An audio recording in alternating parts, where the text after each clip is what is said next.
Today, we're rounding up 20 of the best single-player games from 2010 to 2020. A 10-year gap of really good game releases. If you like just regular old single-player adventures, this is the list for you, although this was they made me make this one, and it's really tough because it is so hard to round it down to 20 games. It's completely subjective, and it's nearly impossible, but we tried to just round up a good list of games we felt like talking about today. That's all we do. We're looking forward to hearing your picks in the comments, but let's get started off with number 20. Red Dead Redemption from 2010 is an obvious one. I mean, it's a list of obvious games, but that's the point of it here. Red Dead Redemption is absolutely incredible. The look, the feel of the adventure, how fun it was to hop on a horse, ride around in an open world, and shoot bad guys, or sometimes good guys. But it was everything else. It was like when Rockstar was really starting to take storytelling really seriously, and they nailed it here, from tone and atmosphere to music choices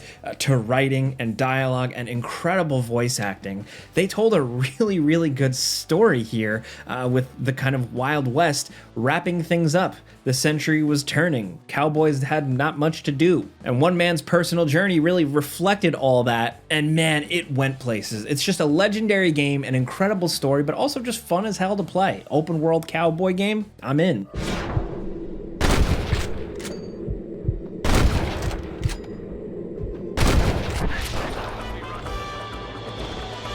It's gonna take more than one of you, partner!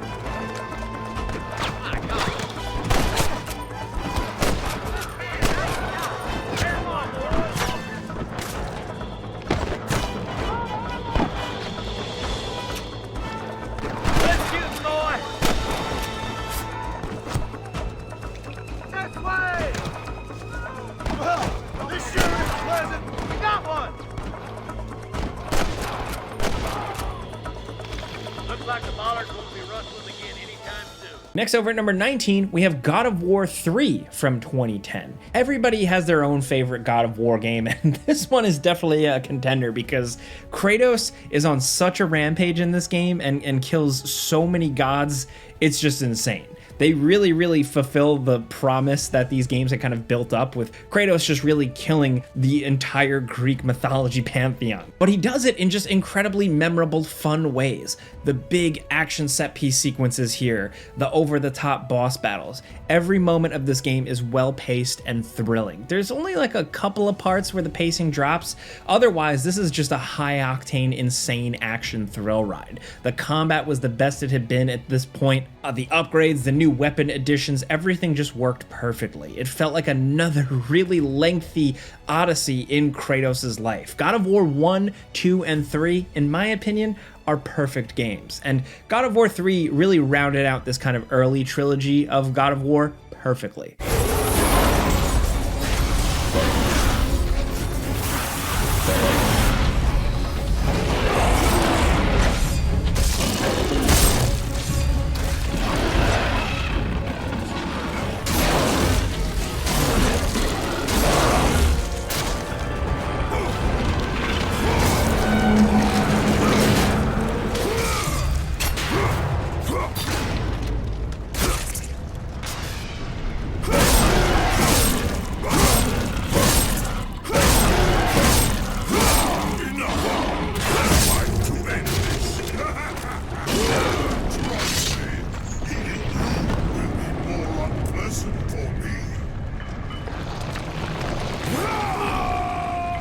Next, over at number 18, we have Fallout New Vegas from 2010. This was a flawed masterpiece when it first released. It was a buggy mess, but underneath it was Obsidian at their absolute best, man. Just writing incredibly awesome quests, cool characters, great side quests and side diversions, interesting world building, faction stuff, decision making. They really nailed the RPG and RPG storytelling stuff here so well that people are still raving about this game to this day. For some people, this is the peak of Fallout.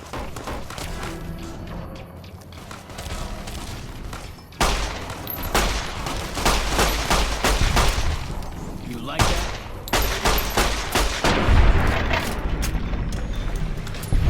Next, over at number 17, if we're talking about RPG decisions, we have to talk about Mass Effect 2. What a game, man. The original was a flawed masterpiece, and Mass Effect 2 kind of took everything that the first game really nailed and fixed some of the issues it had and just made a well-rounded, awesome adventure. Something that was very clearly ramping up to be a trilogy. It was filled with memorable characters, great decisions, and essentially a big suicide mission at the end of the game where a lot of your choices would pay off. Not to mention, it just had more interesting scenarios, more interesting characters, better shooting than the original game. Mass Effect 2 was just a recipe for success, and BioWare nailed it here. Gotcha! I'm waiting on you again, Shep. Don't leave me hanging here.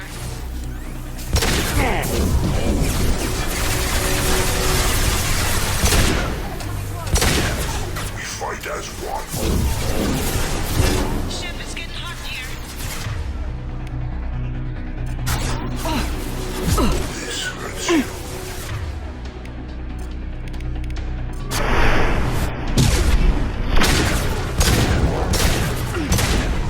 Now, next over at number 16, if we're talking sequels, Portal 2. I'm glad we got a Valve game on here because it's few and far between when they actually release a game, and Portal 2 was like the peak. Portal 1 felt like a fun, awesome, playable experiment, where Portal 2 was a full-fledged ass game with modes, a great single-player adventure that was incredibly compelling, and had a really cool ending. These games were fun, but also accessible puzzle games. The Thinking Man's game that just developed a really, really good puzzle language that was easy for anyone to jump in, and didn't get too bogged down into the weeds. Also, of course, it just has that Valve trademark vibe and feel to it that people still love to this day.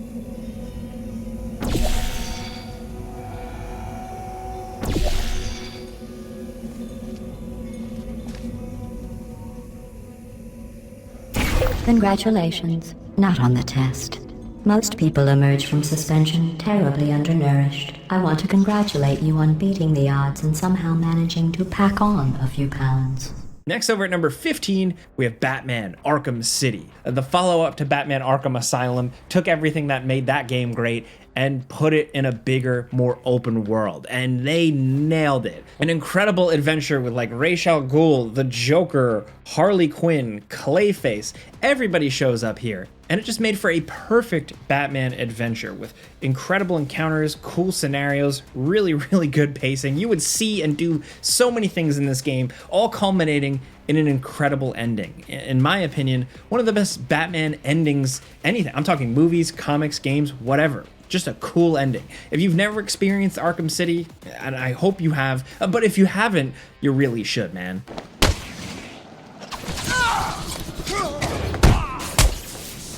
I've got a camera out in Sector 4. There's some kind of fight going on over there!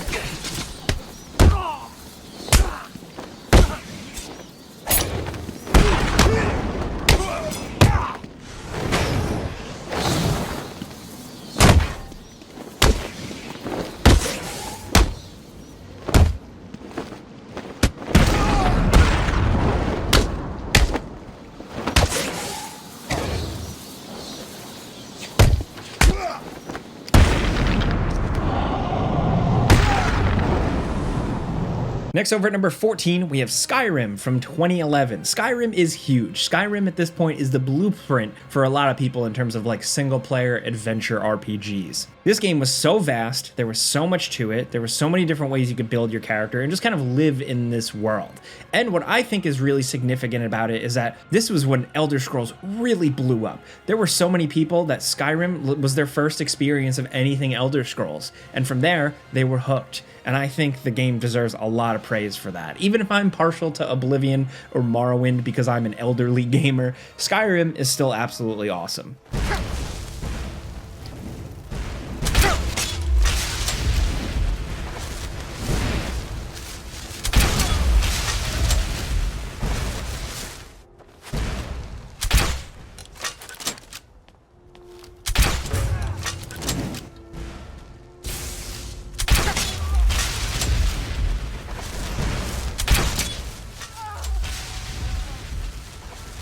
Next, over at number 13, we have Dark Souls from 2011. You know we had to mention a From Software game, and this one was the perfect one to mention because it's the one that really started it all. I mean, yes, you can argue Demon Souls did, but Dark Souls took the concept and ran with it, giving players incredibly memorable moments, encounters, and areas right from the start of the game. Like right from the jump, Dark Souls gripped people, and since then, it's never really let go.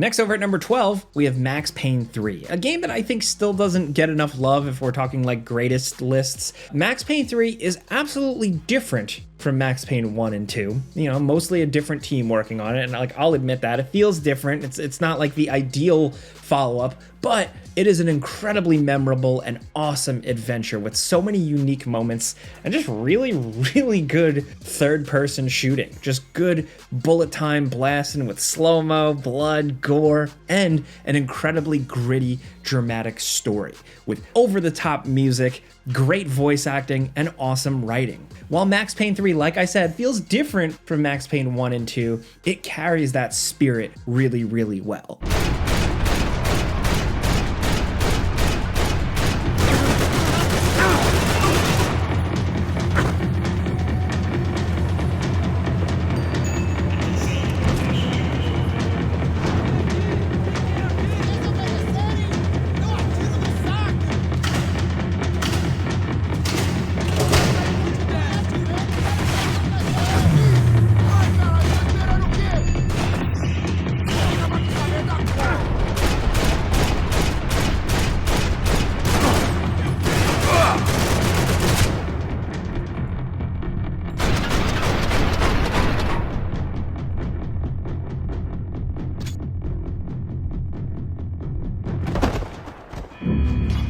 Next, over at number 11, we have Far Cry 3 from 2012. Look, man, Far Cry at this point is kind of like the punching bag. Ubisoft has done this franchise to death, but where it all started, credit where credit's due, Far Cry 3 really made that formula that Ubisoft ran with. And in 2012, this formula was addictive, fresh, and fun. This was just an open world, single player adventure with tons of freedom and a huge, vast jungle island to explore, a unique villain, and surprisingly good character progression in terms of like how you're leveling up and getting more abilities.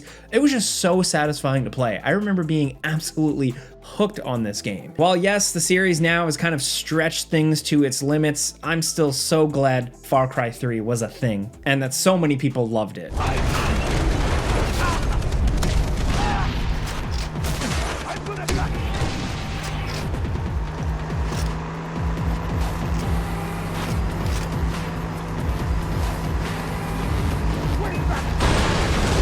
What's going on back there? Traffic control! I can't do this! How am I supposed to handle this? You're doing fine! They're shooting at us! What are you doing? You're shooting at them, Jason! Don't jerk the wheel! You're not helping! Next, over at number 10, we have Grand Theft Auto 5. This 2013 powerhouse of a game is still going strong today. Yes, you could argue that's probably because of the multiplayer component, you know, GTA Online, but this is a single player games list, and I think plenty of people are still living in the world of Los Santos, just messing around as Michael, Trevor, and Franklin. And for good reason. It's an incredibly detailed and fun, awesome world. It's another Grand Theft Auto. What more do you want? Is it the best Grand Theft Auto? I don't know about that, but it's still a wacky, crazy story with tons of cool missions. There's a reason it feels like Rockstar hasn't topped this one yet. I mean, we're still waiting for GTA 6 at the time of making this video, so we'll just have to wait and see how that ends up. But for now, we have GTA 5. I need some help, man, quick! Hey, these punks causing trouble! There you go! It wouldn't be right if I'd never Homie, I need saved some your help. ass just once. Save me! Nigga, I wanted some cover. Hit the fucking floor. Come on, man, show me some love. What was your daddy drinking when he sees you out? Lame punk. Get your fucking head down. Motherfucker. Homie, get out. What I say? A fucked up homie for a fucked up situation. Right on 2 counts, dawg. T, come in. Frank, I think T's in trouble. There's an FIB team where I last saw him and he ain't responding. Man, I gotta stay out here with Lamar. Can you get to him? Now, next over at number 9, we have The Last of Us from 2013. This is another game that pushed storytelling forward in the video game medium. Just a really, really cool, gritty, kind of depressing adventure with characters, heart, and really, really good pacing in this like intriguing world. But for me, it was actually all about the gameplay. There are some really memorable moments in this game. Some of the early encounters and scraps with humans, to some of the really outright horrific kind of survival horror moments with clickers. This game just nailed that brutal, gritty gameplay. You see a guy, you're desperate, you have only 2 bullets left, so you shoot him in the legs and run up and hit him in the face with a brick. It's stuff like that. This game makes you play dirty, and it makes you feel dirty in ways that really left a lasting impression on a lot of people. Keep running! Those people are on fire. Don't look, Sarah.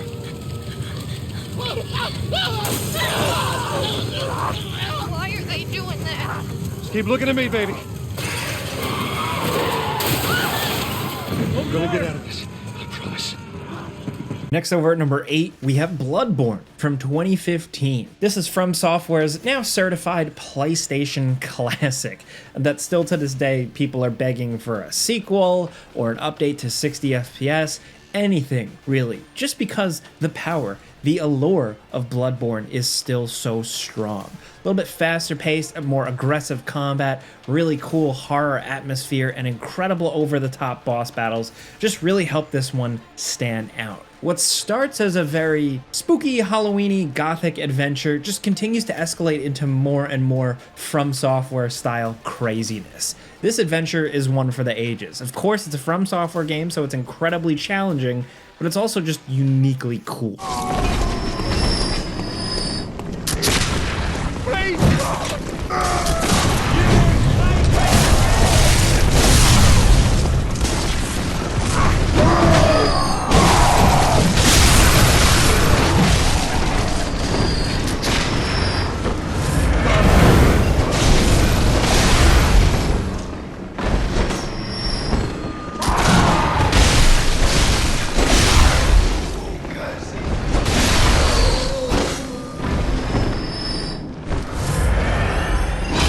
Next over at number 7, we have The Witcher 3. Yes, The Witcher 3 released in 2015. It's been a while, but people are still playing this game to this day, and it still feels fresh. This is just a big old third-person open-world RPG with incredible quests in a gritty medieval fantasy world based, of course, on the classic Polish novels. Having that world, having that freedom, all that is great, but the fact that it's all rooted around Geralt of Rivia, an incredibly awesome and interesting and unique protagonist with great voice acting and great writing to back him up, just really seals the deal here. Whether you're hunting monsters, dealing with politics in the cities, getting into romantic flings with witches, The Witcher 3 really just has it all for fantasy adventure RPG style gamers. It is near perfect. And I'd say when you add in all the DLC and expansions and everything, it is just the perfect package.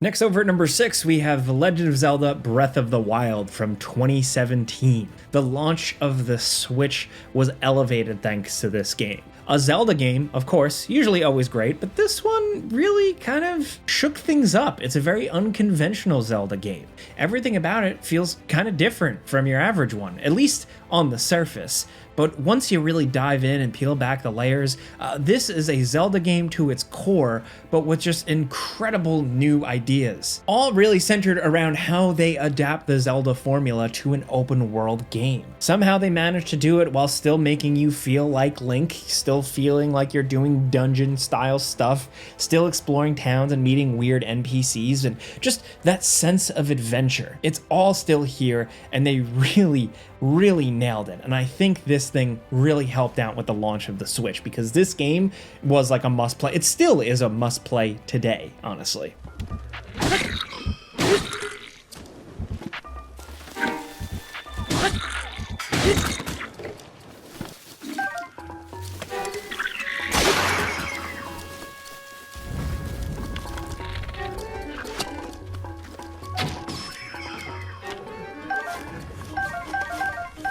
Next, over at number 5, we have Resident Evil 7 Biohazard from 2017. This is a very different Resident Evil game. It's first person. It doesn't really have too much connection to the original games. And yet, still, it's absolutely fantastic. Resident Evil 7 just kind of feels like this love letter to horror, and specifically a lot of horror movies. And it absolutely works. It's got the tension, it's got the scares, it's got the zany creativity, and of course it's got that survival horror gameplay.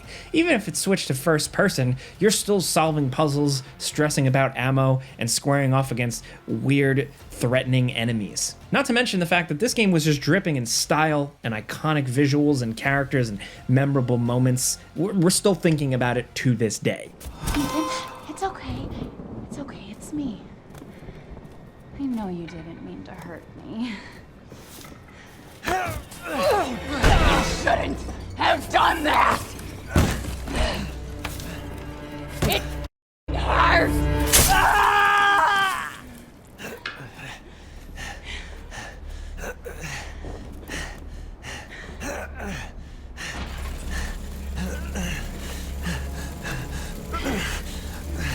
Now, let's see what you feel.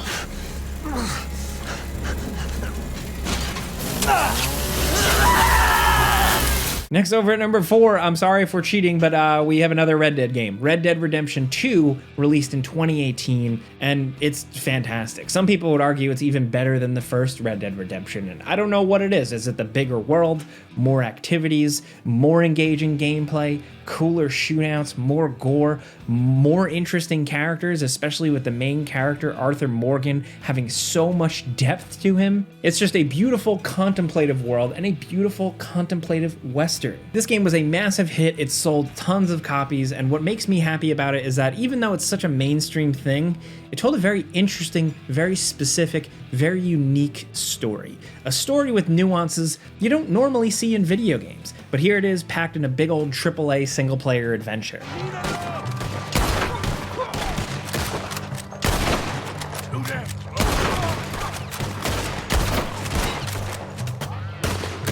Let's move!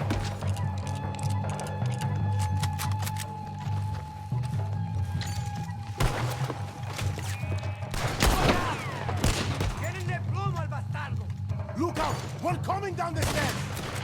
Let's go push up on them! God, open the tower!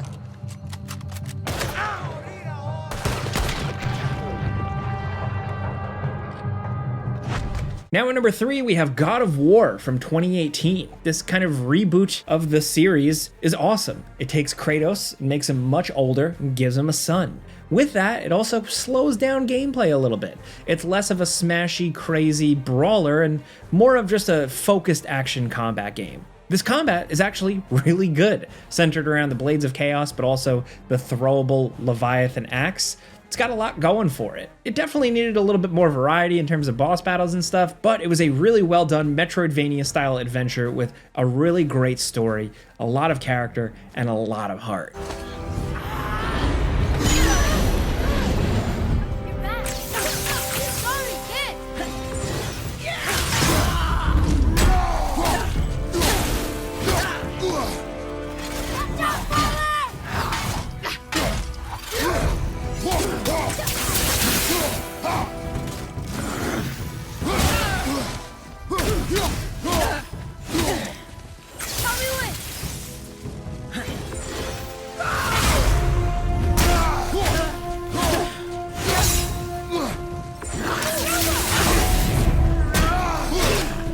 Now down at number 2, jumping to 2019, we have Remedy's Control. Now 2019 was a year packed with awesome releases, but to narrow it down, we just decided to go with gameranx's 2019 Game of the Year pick. And yeah, Control is just a great single player adventure. As Jesse Faden, you're dropped into the Bureau of Control's headquarters, and it's a mysterious, weird location where you explore and shoot it out with otherworldly, weird enemies with cool guns and superpowers. Exploring this world as it expands and getting more and more abilities as you go on, and you just feel more powerful. It's all really cool with engaging, third-person, punchy shooting, good destruction, good use of powers, but also really good storytelling. This is a unique, interesting adventure, like a weird one. We haven't seen any other like it. And definitely for people who, yes, are fans of Remedy games, but also fans of things like Twin Peaks or the X-Files, Control is unique to this day and why we're still very much looking forward to a sequel.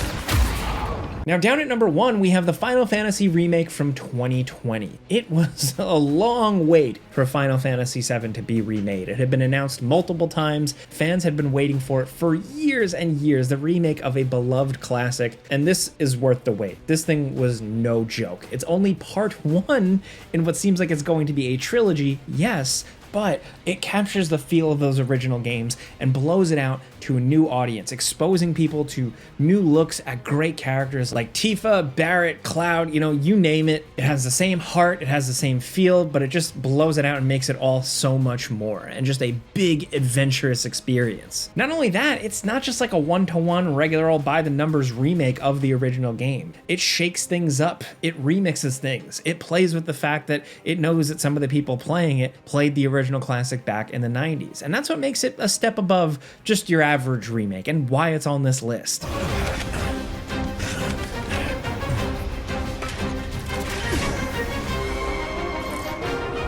we go. Can't take me. That's that. Enough.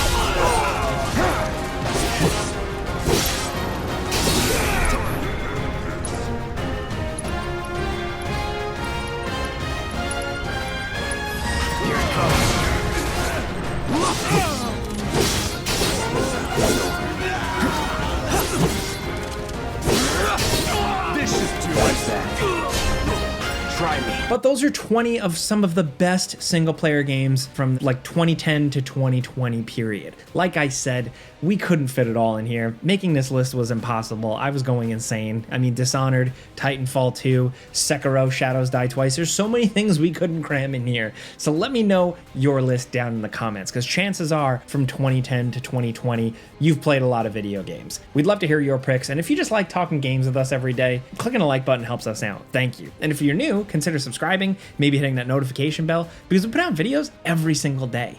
But as always, thanks for watching, and we'll see you guys next time.